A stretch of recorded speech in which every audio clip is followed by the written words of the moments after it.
Welcome back, Winning Plays podcast. Brian, Robb, Rich Levine. All right, B-Rob. A couple of weeks ago, I started the show by asking you at the time I thought it was sort of a hypothetical question. How desperate does Daryl Morey have to get before he'd be willing to trade Ben Simmons to the Celtics? Here we are, September 23rd. Ben Simmons reportedly has played his last game for Philly. He's not even going to show up anymore. Ben Simmons has set foot in the organization, unless he's going to clean out his locker, it seems. He has played his last game in Philadelphia. Daryl Morey, more likely than not, has to do something. What's he going to do? That's the question that we're going to start off with today.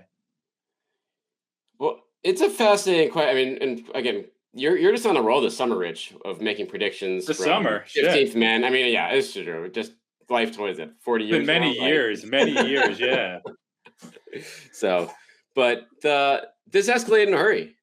And not that this is a huge surprise that it seems to be going in this direction, but first off, can we think of any other player in NBA history, period, that has 4 years left on a max deal essentially and says, you know what, I'm out? Like the ink on his contract is as dried for 1 year. He's under contract through 2025. And he's like, you know what? I sucked last postseason. I don't like people saying mean stuff about me. I didn't like being in those trade talks. I'm good. Like that is everyone, can you think of anything in NBA history, like any comparable situation to this? Well, you'd have to find a situation first, a step earlier, where a guy, and I'll say, I think he earned that extension. Yeah, he deserved it. Sure. When that happened, he earned it. So we have to find a guy who earned it and then just decided to not be a valuable player anymore. I mean, okay, that's not to say he's got some value, but to not evolve, to not expand his game in the way he needed to not adapt to the league in general and how and the direction that that's going, and to just say I am who I am and deal with it. And I mean, again, maybe that's part of the problem with guaranteed contracts sometimes. You know, the carrot's not always there when you get to a certain point. And again, like, not only did that happen, but Doc Rivers said what he said after the playoffs, and Embiid said what he said after the playoffs. So these guys, and rightfully so, by the way, I don't think that they should feel bad about speaking up, because you can't let action like Simmons showed to take down your entire organization. And that was, and just before I lose this thread, but you know, I was reading Woj's piece. You know, he sort of came out initially and with the news that Simmons was done.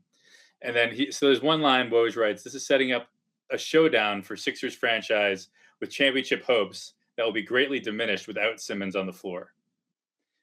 But when he is on the floor, you're not a championship team if that's Ben Simmons, right?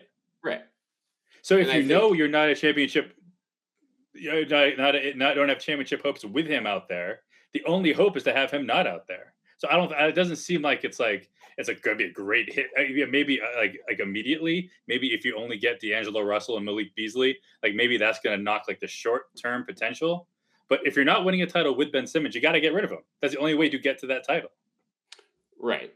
And so it's what maybe Woj should have phrased that better. Be like, it's going to hurt him in the regular season for sure, because Simmons, over an 82 game grind, he can, you know, his contributions all over the court without the teams being able to game plan for him, like in a 7-game series. He's clearly a different player in that aspect. And whether it's the pressure's off, whatever, we know he's an all-star caliber player over the course of an 82 game year. So from that standpoint, in a reloaded Eastern Conference, and this is why I honestly wanted to talk about more of this today, just because this has such a dramatic effect, not just on the Celtics, but just the complexion of the East, not just this season, but the future, given Simmons' age and, you know, Embiid and everything that they've kind of gone through down there. So, but for me, it's a situation where it's not going to hurt them much in the postseason based on his track record, to your point, but whether they'll be the 5, 6, or 7 seed in the East as opposed to the 2, 3, 4, and how much of a difference that can make when, you know, in a revamped East with, I think, honestly, a lot better quality teams, you know, 1 through 8, given how a lot of teams have reloaded this offseason. Sure. Yeah, no, I mean, it definitely takes them. And again, even with Simmons, I think they're out of the conversation a little bit. I think most people would have them below the Celtics at this point. even with a healthy. When you say healthy, you're assuming mental and physical for Ben. Like if even in that situation, you probably still might take the Celtics. But come the playoffs, yeah, they're like that's that, and you still have Embiid.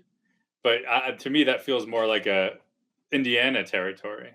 You Right. know, like It's really trending there. And I don't know, are we not giving, because that was the choke of losing to the Hawks in that series, given the injuries the Hawks were doing. And I know, like, I guess Danny Green was out for the Sixers, but that's one where, the Kawhi game winner to send them to the conference finals. That was one thing a couple years ago. It's like, okay, you gave yourself a non-strike crack at that one, and you have to go where, fall where the chips lie in that. But this one, you might not get a better chance than that. And it's one where, like, you looked at the Celtics Miami series a couple years ago of, the Celtics being within 2 games of the NBA finals again.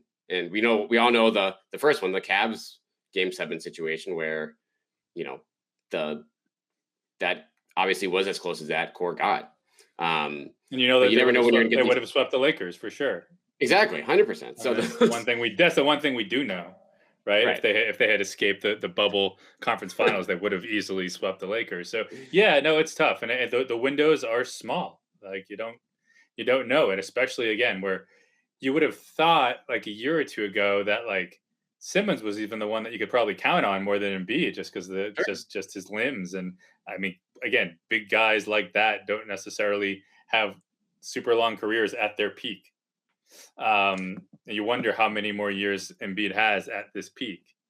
But yeah.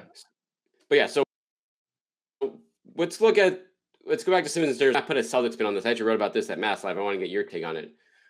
Now, Rich, I think it's fair to say, unless the price is really, really right, the Celtics directly here to make a bid for Simmons. And to be honest, the pieces they could theoretically trade are not able to be traded yet because of all these extensions that were given out. So that to the side for now. With that said, do you know what team has the second biggest trade exception in the NBA right now? Which team has the second biggest trade exception? I don't even know which team has the first big trade exception, the biggest trade exception. So I can't even bear to wager a guess. Who is it? That'd be the Boston Celtics. $80 million. Wow. Evan Fournier's brand new trade exception created from the signing trade of the Knicks. That is currently the biggest trade exception in the or second biggest trade. The biggest one actually is held by the Magic when they traded Fournier to the Celtics in the first place. Huh. Why I bring this up is you look at the Simmons trade landscape around the league, and it's clear that there's certain teams that are involved, like the Wolves have been out there. There's been Blazers rumors. Those seem to be going anywhere. Like McCollum for Simmons, like that deal's not happening now. And there's, I'm sure some other teams that have real interest, but they don't have the parts to send back to Philly the win now pieces you'd think for them to be willing to move Simmons. And the prices obviously could change in the next month or two in terms of what the Sixers are looking for, but chances are there's going to have to be a third team involved here just to make all the pieces work, whether it's taking on some salary that the Sixers or another team doesn't want, or just making the math work. And so the Celtics have 3 big trade exceptions right now that, Brad Stevens and company have put together this summer with, you got the Fournier one, $17 million. You have Tristan Thompson's, which is worth about 10, and you've got what's left over $6 million. And so my question to you, Rich, knowing assuming that ownership is willing to take on some payroll right now, like, would you want to use that to kind of get involved here to maybe net a draft pick or a young player, something to, again, you help it to make all the parts work to get a deal done in the Simmons deal? Or would you rather hold those trade exceptions for yourself to the trade deadline, or maybe even next offseason to go after a free agent or whatever, and use it more like that as a legitimate building piece as opposed to just being like a facilitator, given where this team is at right now? Yeah, I mean, no, my instinct is that they're not like a small piece away from being a super upper echelon team, right? If they can make themselves better, if they can create more flexibility, and I know that's a dangerous word right now when we're talking about the Celtics, and you can debate how flexible, like what the level of flexibility that still exists. But like, Yeah, I mean, if you can benefit from this deal that you know is going to happen one way or another, you would assume. Did you see, by the way, what the per game fine will be for, or what he'll lose per game if he misses I did regular not see season that. games? I did not see that. All right, just take a guess. So I mean, he's making $30 million. So for every So missed game, I'm guessing it's got to be what, like 250 or something like that. $227,100,000 for every single missed game. Wow. Man, so you wonder how long that can go. I mean, just that concept in general is going to make it hard for me to finish this podcast. But like, yeah. So I don't know. So you assume this is going to come to a head eventually. And if you look at it and you can facilitate, and who cares? Like, like Danny Ainge was always about this. Like he didn't care whose trade 100%. he got, who he got involved with, as long as he could say the Boston Celtics are better today than they were yesterday because of this deal. Yeah, jump in, and that's fine with me. I would go for it. I don't know enough about the moving parts and sort of what they foresee to happen a year from now to know whether it'd be better off to wait. And you guess you never know. At some point, you have to pull the trigger. But like, I think if you can improve your situation, yeah, go get in there. And honestly, I think that's where Danny Ainge was at his best in like the last 10, 15 years of like, I mean, you go back, he facilitated the LeBron deal. Yeah. Going back Keith to Cleveland. Bogans, who was I? And right. It was I fell down some basketball reference rabbit hole earlier this week where I landed on that trade. Trying to think who I was reading about. Anyways. But between that, no, I have a funny off-air Bogan story for you after that. What off air? You got to tell me. This is on air. This is true. So yeah, this is the story. So this is actually back during the Celtics hub days, and Bogan's, whatever that he was the 2 months he was active with the team before Brad Stevens sent him home and said, stop complaining about your playing time. Like you literally are getting $5 million to do nothing, so go home. So before that, former Celtics sub writer and now big time TV writer Hayes Davenport was in Boston and came with me to a practice, and we got Keith Bogans together one-on-one, and Hayes had a fun little angle where he went up to these guys and asked them about obscure games during their career, like college. Like, do you remember your first points? Like, do you remember like the most devastating loss? And talked to Bogans for like, I think probably 10 minutes about this. I think I have it on video somewhere. I don't think we did anything with it, but it was probably the happiest Bogans was in a Celtics uniform during those 2 months. That recounting his most devastating loss. Just memorable times. But yeah, so that's, again, if you look at what the angles are of where this team is at right now, I think this season they should still very much be in asset accumulation mode. To your point of like, they're not one piece away right now. And so the more pieces you can get it depends who the piece is, maybe, but like that's true. Yeah, not one smallish piece. Not one piece that you're gonna grab for being like the willing third team in a Ben Simmons deal, unless they make something much bigger out of that. And I guess that's possible as well. Like, is there a name that you can think of that like who's the best case scenario coming to Boston with them as the third team in a Ben Simmons deal? For a player? Yeah, that would end up here. See, that's the thing. Like, I don't think you're getting an appealing player in that deal. I think you're getting a draft pick. Like, you're taking on a meh contract, or just some guy that, because if you figure if the Sixers don't want him, you're probably not going to want him. In terms of like, and that's where the third team comes in to be like, okay, we have this trade exception. We can take this $10 million guy who probably is only worth $5 million. And in order to do that, give us an extra first round pick or give us a couple second round picks. And then you have those extra picks. Now you start accumulating those again. So whenever the BO Derby arrives or whoever else is going to be the next big name that comes available via trade, you have a little bit more ammunition to throw at beyond your own picks. Interesting.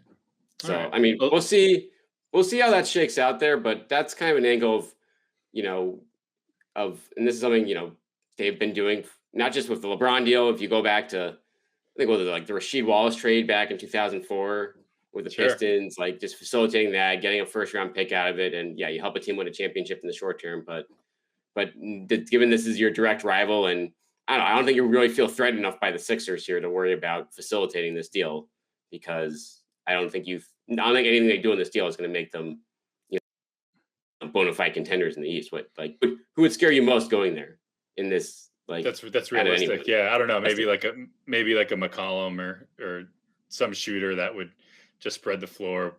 And because I don't know. I mean, who is the quote unquote point guard? Like I don't think it's Shake Milton. I don't think it's Seth. I mean, Seth Curry is a solid player. I mean, he's dangerous, but I don't think Tobias is playing a point forward. Unless I'm forgetting someone, I don't really see, and maybe that's what they'd be going for. And maybe McCollum could do that a little bit on top of being a pretty deadly shooter. But just off the top of my head, I think that would be the one I fear the most. I did see the odds for where Simmons was gonna land. Right now, Minnesota was plus 400, the favorites. Houston plus 450, Sacramento plus 650. Then the Spurs, the Warriors, and the Raptors were all 8-1. I don't know if anything really interests you there. I mean, Minnesota, it's kind of its own sort of crazy story at the moment. Right. Yeah, we can get into that a little bit. But they just seem to have the pieces that should make sense if they offer enough. And then who knows? There's always going to be a wild card team emerging out west. I guess the Spurs have a bunch of solid guys, so maybe they decide we want to roll the dice on that. But I don't know. Yeah, because you talk about D'Angelo doesn't that's not someone that's going to worry me. DeJounte Murray is a very solid player, but again, not a guy that if you flip him for Ben Simmons, that you're thinking, oh wow, now the Sixers are now back to being a contender. Houston, I don't know. Christian Wood doesn't. Great again, a very fine young player, but doesn't quite move the needle. I mean, potentially, if you get I don't know if Halliburton's on the market. I don't think he would be unless it would be maybe a potential all-star, but Buddy Hield, that worries me a little bit. Any guy who can shoot and score like that. But as you said, it's certainly a step down from peak Ben Simmons, from the best of Ben Simmons. Anyone you're getting in a trade is not going to match that. So good news for the rest of the East. I wonder, if you're Embiid in this season, I wonder what you're thinking, because you what you want the Sixers to do. Do you want the Sixers to say, wait it out, listen, Daryl, don't give him away for pennies on the dollar. He'll eventually come play because he doesn't want to lose millions of dollars, and hopefully some team comes knocking, once the season gets going, if he plays well, or they just decide they need him or they want to shake things up. Or do you say, hey, he clearly doesn't want to be here. I don't want to play with him anymore. And just get him out. Just get this done so we can start the season right, because this is my prime right now. And I've already, tried to carry you guys for the last couple of years, and no one else is giving me support in the postseason. So I'm not going to sign that next extension with you guys if this keeps up. Yeah, I mean, I wouldn't think that he's especially optimistic about what would happen if Ben Simmons came back. Because again, every time you say let him come back, even if he comes back, if that's who he is, if he's a guy that won't shoot the ball and who is going to disappear, he can't even shoot foul shots anymore. He's going to disappear and not be someone you can count on when it matters most. That to me, that's a waste. To play the regular season and what are you even building towards? It's just such a negative, such a toxic sort of vibe. And I'm of the mind, again, it depends what you can get for him. And that's where it's going to come down to how desperate, because the longer they wait and the longer this drags on, teams know that, they're not going to be offering I imagine every single day that goes by, the offer weakens from other teams. Especially once teams, again, start their own season, right? How much do you want to go into that? And then before hitting the reset and taking a chance. Again, no one knows. Ben Simmons, he's necessarily going to leave Philly and then become the player of Philly's dreams. If that's just who he is, regardless of what uniform he's wearing, how much you want to give up for him anyways. Isn't it nuts to think that the Sixers could have had Harden for him, and if they gave up enough other stuff just a few months ago? And is that confirmed? Is that definitely has? I think it's very clear that I think Zach Lowe talked about it in his podcast, saying there are people within the Sixers who thought they had him in the couple of days leading up to the eventual trade of Brooklyn. Now, how close they got, I mean, they clearly weren't offering everything. they probably held out from some first round picks, like whether they would have included like Maxi or Thibault or whoever else to like as additional sweeteners. But I think if there was clearly a package there that they could have given up to get it, to get Harden that was centered around Simmons, and now you're at this point, what, like 6 months later, where this is. I don't think even in anyone's wildest dreams you could think that it would reach this toxic this quickly. It's the NBA, man. And again, that's why like so many times when we sit here and have these conversations about like, projecting even what the league, assuming what the league might look like in 2 weeks, never mind like 3 months, 6 months, 2 seasons. It's just such a futile exercise, because things change so fast, change in the way you never imagined. Like, and we touched, for a second on what's going on in Minnesota. Again, there's a guy who you put on the list of potential big names. If you're talking about that potential huge third piece who you could combine with the Jays and make the Celtics a legit contender, Karl Anthony Towns would have to be on the short list right now. And that's even before he tweets what the fuck in response to the team president getting ousted rather abruptly, it would seem, in Minnesota. So I don't know. That's another guy. And again, if there's a bidding war in a trade for Karl Anthony Towns, I don't know if the Celtics are even in the top 5 of best offers that can be made. But who knows? Another potential target. What do you think? He has like 2 years left in this deal at this point, maybe 3. I want to say 3. I'll probably 3. 3 makes most sense.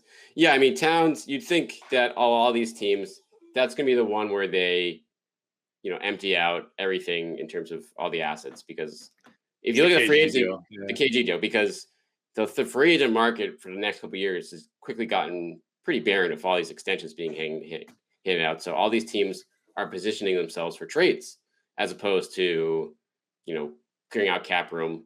And the Celtics, I think got a little ahead of the curve on that front wisely, it looks like now, by handing out these extensions, knowing that, hey, having these guys under our control, whether it's Smart, Rob Williams, Josh Richardson, rather than betting on that cap space, is probably going to be the smarter bet. 3 years, pretty much 33 a year. It goes 31, 33, 36, which is not a bad deal in the current landscape. But yeah, I mean, who knows where things are headed in Minnesota? Whoever knows where things are, they got A-Rod and his crazy partner. Is that official? Have they bought the team? Did it? I think it's in the works right now. So it's nothing. It hasn't been officially handed over, but it's probably just getting approved by the NBA and whatever they do when franchises are sold for billions of dollars. That whole. I wonder. I mean, that whole situation there. There are just so many teams around the league now, Rich, that are desperate to be in this win now mode. Whether it's Minnesota, like a team like I feel like Sacramento, that've been around like that. We'll win now. There's win now, but like playoffs now. I guess like they'd be willing to push their assets for any trade, and I guess that'll complicate any Celtics trade down the line. And I guess you have to hope that puts the added pressure this season on just the internal growth and improvement of all these guys they took over the years via draft, and now some buy low guys in free agency via in trade, whether it's Richardson or Schroeder. Like if those guys can rebuild some value for the team internally, I mean that sets them up well, because whether it's they use that trade value down the line or just to make a better team around Tatum and Brown in the present, that could be huge for the long term in a revamped East. So it'd just be the exact opposite of how things have gone the last few years, like with Teague and Tristan. Right. Okay, maybe last year especially, but to bring these guys in and have them exceed expectations, right? Like that was what those early Brad Stevens teams were all about. Isaiah and Jay and that mentality. Marcus, Evan Turner, and part of that comes with the elimination of championship expectations, which is just part of the reason I'm looking more forward to this season than I think anyone in the last few years, right? Because, and again, we talked earlier in the show about how they were 2 wins away from the NBA Finals and clearly beating the Lakers, but like even that they didn't. it felt like it was like, yeah, we're expecting a little bit too much. Like we had to put them in the championship conversation, but we didn't really think, yes, they were certainly a championship team. They were close, but they were still in that conversation. Right now, I don't think that's what people are expecting, No, right? Especially with the new coach, with everything that's with Brooklyn looking like they are, with Milwaukee just coming off their title. The Celtics are coming in and they can lose without there being as much panic. Maybe I'm giving too much credit to the to the narrative and the media and all that, but like it seems like there's at least going to be this 1 year where they can just worry about getting better and not necessarily having fun. Hopefully, they will be having fun, but it would just be more positive energy in terms of working up to something as opposed to having to live up to something. If that makes absolutely, sense. absolutely, because you're coming off a 500 year, and I think we certainly both liked what they did in terms of revamping the roster, but they It was didn't a add 500 any. year last year. It was a 500 year, Wow. and so that speaks for itself. And now I think for like it was clearly I think a low in the career of Brown and Tatum, not from obviously an individual perspective, but like this was their team, and there were obviously injuries, COVID, other factors in play here, but this is why was Tatum not a All NBA player? Like because you're a 500 team, and it wasn't fair. It's not right, but that's what it is. So, like you said, the pressure's kind of off now, and I mean the Celtics I think are thankful for that because it gives them a lot more spending flexibility for the next few years. The fact he didn't make that team, I so was maybe just a thinking blessing in disguise. I was thinking the same thing. It's just so crazy how that shit works. And like we said, some point over the summer that there were a lot of those like little like subplots that I think for the last small handful of years have usually seemed to go against the Celtics, Oh, right? they ran into a cold deck at the blackjack table for the last couple of years for sure. That's really what it was. And maybe that is like, a 6 on a 15 when the dealer's Eh. showing 20, right? Like that feels like maybe it can start turning the juju a little bit. I don't know. We'll see. But it certainly we we can say that the Celtics their picture is a little bit better looking for Tatum having not made the all, and then maybe again, not only do you get the relief, but you also get a certifiably angry Jason Tatum, who's going to want to go scorch earth on everyone who left him off that team. So it's really a win-win for the Celtics. And you hope you've that with Jaylen Brown coming back healthy. Sounds like he's gonna be ready for training camp based on his interview at the undefeated this past week. And then everyone else on the roster is pretty much paid or has long-term deals. So there's really the good vibes should be there. And like you said, if they're playing a little more carefree now with the pressure off, that could translate into an exciting start. But would you believe we're 4 days away from the start of training camp, Rich? Do you have the fever yet? I know we were texting earlier this week and you did not believe it. Yeah, no, that's the thing. If you'd done that live reaction, I would have been like, I can't believe it. But no, it is somewhat shocking. I do not have the fever yet. For that reason, it just doesn't feel real to me. Like what's going on? Do you know 2020 is going to be 2 years ago? Like in a couple of months? No, I'm still writing 2020 on like when I date stuff. So it's gonna be rough. I thought you were gonna say on all your checks, and I was gonna call you. I don't. When's the last? I haven't written a check in many years. All my Venmo transfers, I'm putting 2020 on. But Right. but yeah, no, man, it is wild. I think so. Media day is on Monday. That's correct? It is Monday. Training camp starts Tuesday, and first preseason game a week from Tuesday. And then it's gonna be. Then all bets are off. All right, man. Well, enjoy your last weekend. I will. Of relative sanity. Yes, it will be. We were first stepping into the Auerbach Center for the first time in roughly 18 months here. No kidding. How's that work? Do you need a vaccine card? Do you need to show a negative test to get in there? How are they doing it? I think it's going to be. They haven't announced officially yet, but I would assume that you need to be vaccinated to get in the door.